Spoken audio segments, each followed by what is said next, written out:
রাসূলুল্লাহ সাল্লাল্লাহু আলাইহি ওয়াসাল্লামের একজন বিখ্যাত সাহাবী সাদ ইবনে উবাদা, নবীজির সাহাবী, মদিনার আনসারদের সর্দার ছিলেন তিনি।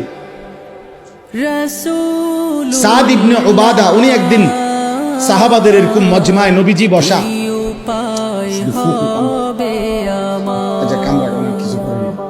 সাদ ইবনে উবাদা এই সাহাবী বলতেছিলেন, ইয়া রাসূলুল্লাহ সাল্লাল্লাহু আলাইহি ওয়াসাল্লাম, লাউ রাআইতু রাজুলান মা ইমরাআতি লা দারাবতুহু বিসাইফ।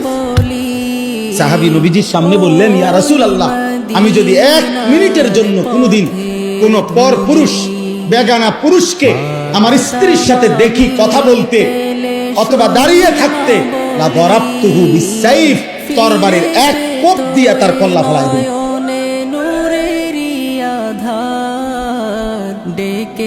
আচ্ছা, উপস্থিত সাহাবীরা তৎক্ষণাৎ এই নবীজির এই সাহাবীর এই কথা শুনে উনারাও বলে উঠছেন আল্লাহু আকবার। হাদিসে আছে এটা, উনারা সবাই বলে উঠছে, মানে আপনি দেখছুনি বেটার হিম্মত কি।